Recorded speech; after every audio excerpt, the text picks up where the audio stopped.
Udah. Hai guys. Halo guys, ketemu lagi sama kita. Karena baru pertama kali juga. Jadi kenalin dulu, nama gue Seti, Teknik Lingkungan 2018. Nama gue Risa, Teknik Sipil 2018. Ayo lanjut. Yolanda, Ayo.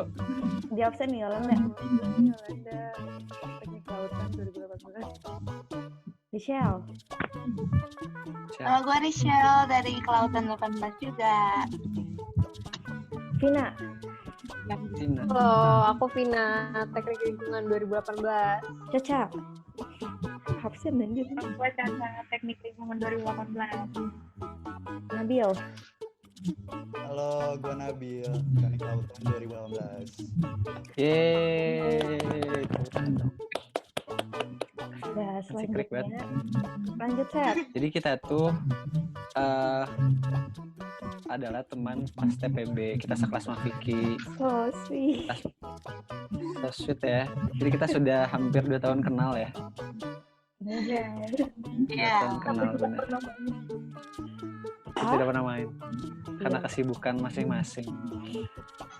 Jadi pada kesempatan kali ini kita bertujuh bakalan sharing-sharing ke teman-teman semua tentang pengalaman kita selama 1 tahun menjalani perkuliahan di jurusan kita masing-masing. Kita ini adalah mahasiswa jurusan di Fakultas Teknik Sipil dan Lingkungan.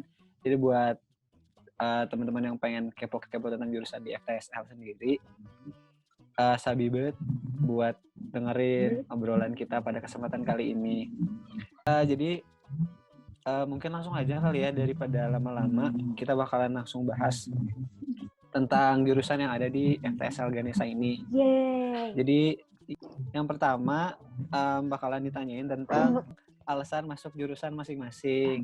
Pertama alasan masuk teknik kelautan dulu. Coba mungkin dari Nabil bisa ngasih alasan ya kenapa masuk jurusan teknik kelautan. Halo, gue Nabil, Teknik Kelautan 2018. Jadi awalnya tuh gue masuk sipil kan. Gue nggak tahu dari pas gue SMA tuh ada jurusan teknik kelautan di ITB. Ternyata ada. Terus IPK gue jelek TPB. Terus gue kan gak jago kimia, jadi ya TL nggak mungkin lah ya, jadi gue masuk teknik kelautan. Katanya santai juga sih, cuma ternyata nggak santai. Udah, silakan lanjutin Yol. Halo, kenalin, nama gue Yolanda, Teknik Kelautan 2018. Alasan gue milih KL sebenarnya tuh karena orang-orang pada bilang kan kalau KL itu santai, dan pas gue TPB tuh gue ngerasa kayak berat banget di ITB, dan gue takut kalau misalnya milih teknik lingkungan itu kan kayak chaos banget, praktikum segala macam. Kalau milih sipil juga mereka tuh anaknya kalau nggak salah ambis-ambis, nggak tahu ya kalau salah, jadi gue yaudah kayak lagi Gitu. Oke. Lanjut ya. Halo, gue Rachel dari Kelautan 18 juga. Alasan kalau milih KL karena awalnya sebenarnya pengen sipil, cuman ya karena IPK juga nggak mencukupi dan nggak minat di TL. Akhirnya mulai banyak cari tahu tentang KL dan akhirnya suka di KL. Terus karena emang di Indonesia juga kan nggak banyak ya teknik lautan, jadi karena lulusannya lebih dikit, ya lebih mungkin lebih dikit lah saingan pas nanti di dunia kerja gitu deh. Mantap. Jadi itu adalah alasan kenapa teman-teman gue pada milih teknik kelautan. Coba kalau misalnya Lisa, kenapa milih teknik sipil? Jadi pertama tuh pas gue kecil, gue tuh ini kan pernah ikut tuh papa gue. BTW papa gue juga lulusan teknik sipil. Nah terus waktu kecil gue pernah diajak ngelihat konstruksi jembatan gitu. Terus kayak wah seru banget nih. Keren. Terus habis itu pas gue kuliah juga gue kan ngeliat SL.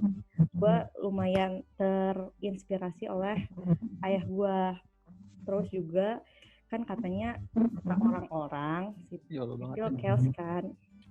Ya lumayan sih, emang chaos sih. Tapi I like it.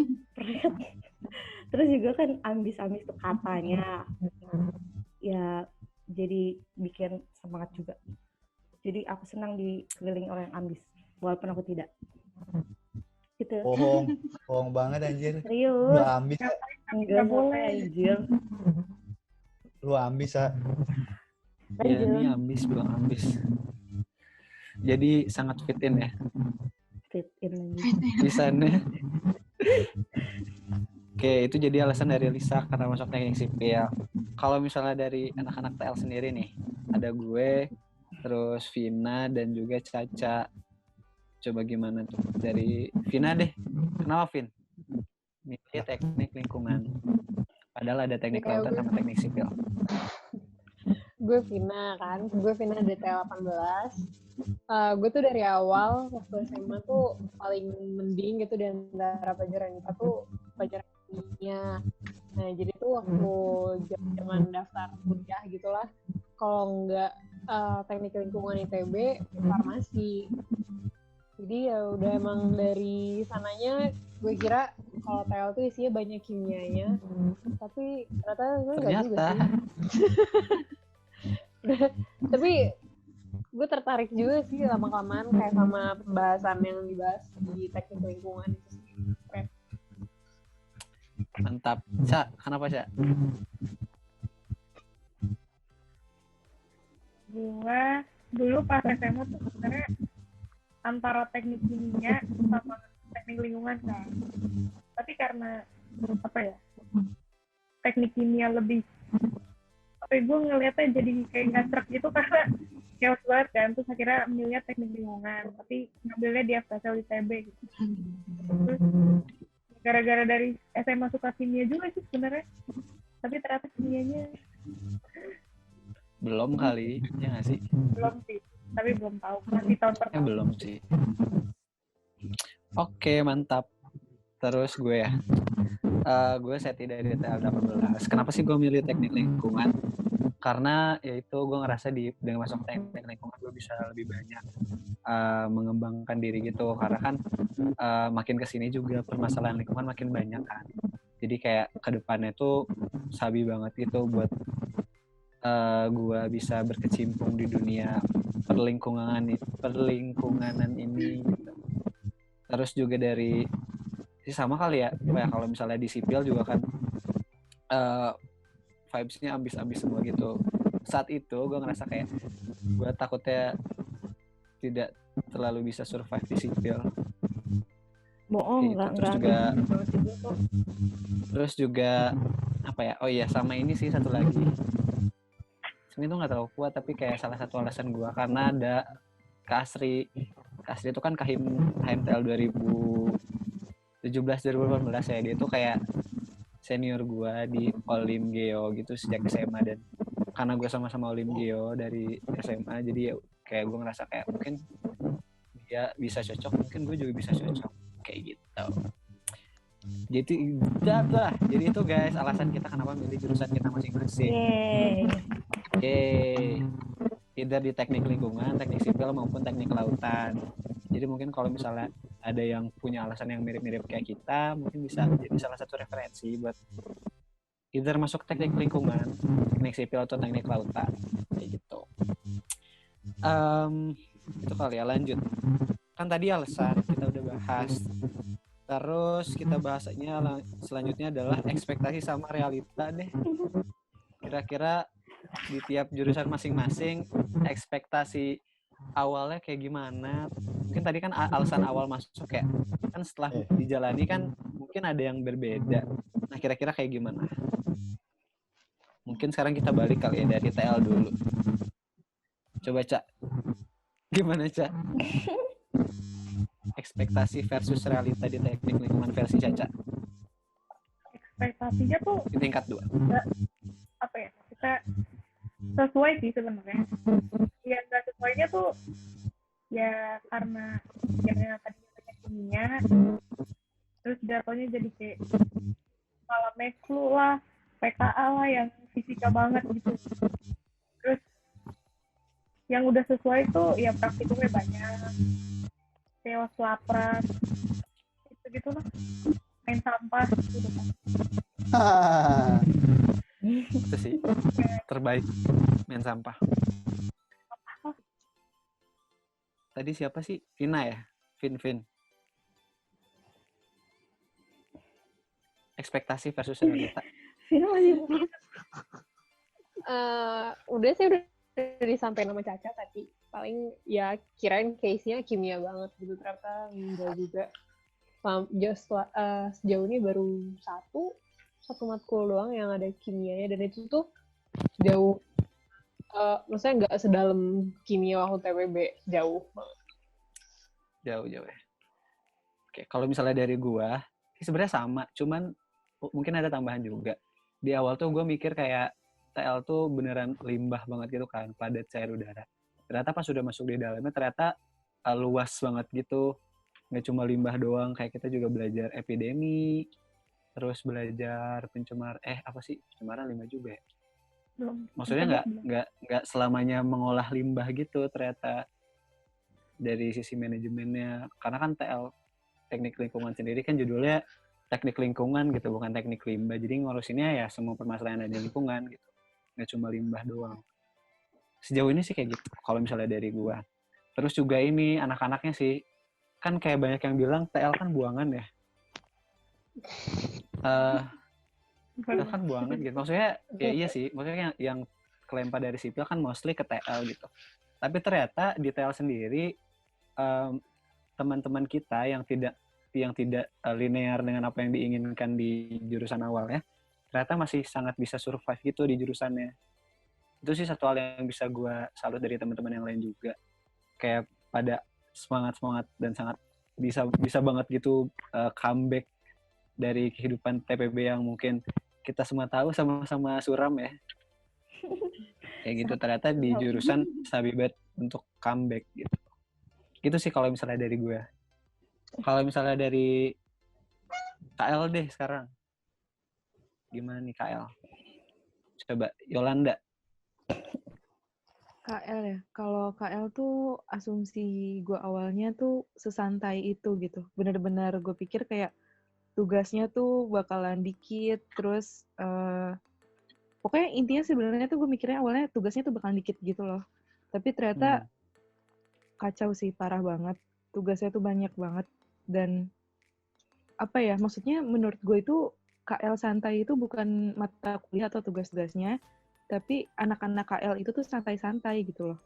Jadi kalau dibilang KL santai, bukan mata kuliah atau tugas-tugasnya, tapi emang orang-orang di jurusan KL menghadapi semuanya dengan santai gitu. Oke, jadi bener itu sih ya. Coba kalau misalnya dari Icel, gimana Mami Icel?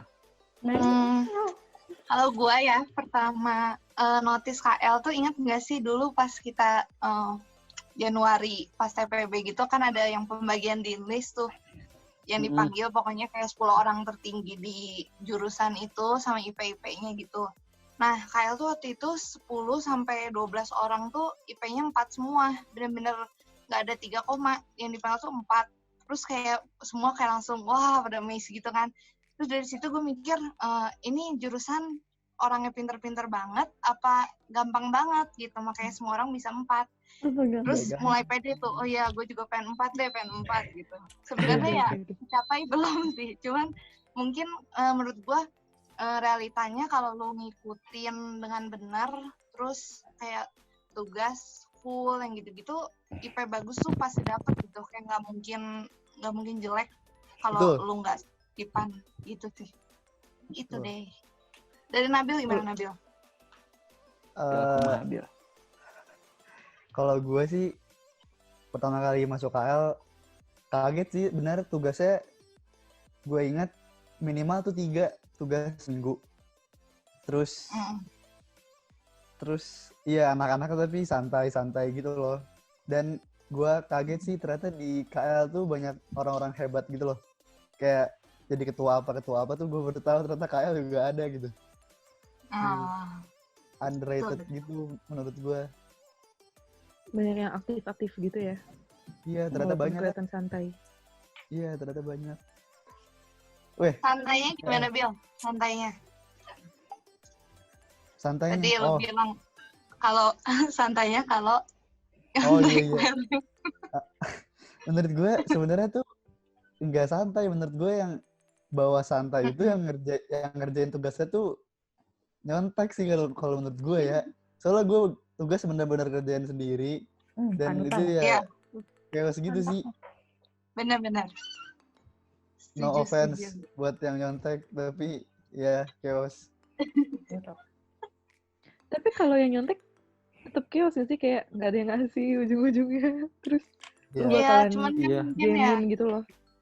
Iya, benar-benar. Hari H ngerjainnya tuh benar-benar Tapi emang nyontek hari kadang H. tuh banyak yang kelewat santai nggak sih? Iya. Iya, Parah, betul. parah. Parah nih. Parah sih. Kayak soal Toxic yang sih. ya, astagfirullah, di-cut ya begini. Apa jujur aja Gitu bro. deh, guys. Aku sih Terus gimana jujur. nasib mereka? Ya karena ini KL ya. Survive aja ya. Heeh.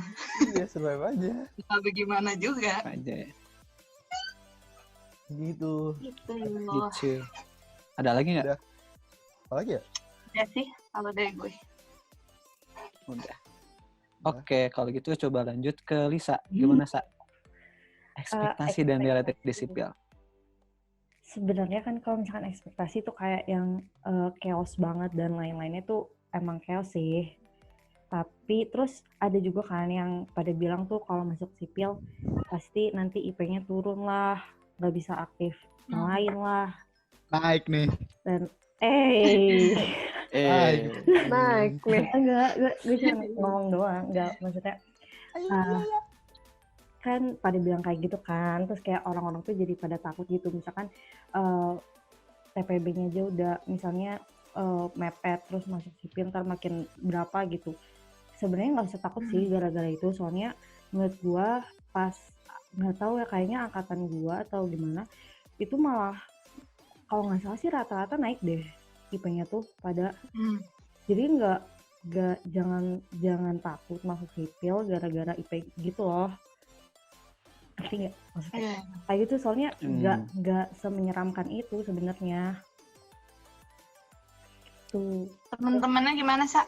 Kalau temen-temennya, nih kalau gak tau sih kalau kelas gue sih asik banget ya, enak banget kayak maksudnya ya suportif lah antara yang lain gitu. Terus kalau misalkan nih kan ada nih gue dosen yang kayak setiap minggu tuh kuis. Terus kalau dia tuh ada orang udah yang ngumpulin pertama, nah yang selanjutnya tuh dihitung gitu loh waktunya. Jadi kayak kalau 5 menit setelah yang pertama nanti kurang gitu-gitu. Nah terus kalau misalkan, nah kelas gue tuh alhamdulillahnya kayak ya suportif lah satu sama lain. Jadi kayak kumpulinnya emang detik-detik terakhir aja ya barengan. Jadi kayak emang bener-bener bareng. Kayak gitu jadi ya udah. Kalau misalkan teman-temannya enak juga dapetnya yang enak, ya udah sebenarnya bisa-bisa aja sih. Solidarity forever. Iya, solidarity forever. Itu mesin bego. Udah lanjut. Gue iya aja lagi. Lagi ya. Apalagi kalau penyamarataan pemerataan nilai itu apa namanya istilahnya? Distribusi normal itu gimana? Itu kan salah satu. Nah iya kan. Tapi nggak semua dosen kayak gitu. Kalau gue pas semester 3 kemarin tuh setahu gue sih nggak ada ya dosen gue di kelas gue ya, nggak tahu di kelas yang lain. Di kelas gue sih nggak ada, setahu gue yang distribusi normal. Nah katanya nih semester 4 ada, doain gue please. Make down anjir. Gitu. Banyak doa lah ya lagi Ramadan. Iya kita harus berdoa banyak-banyak. Gitu deh.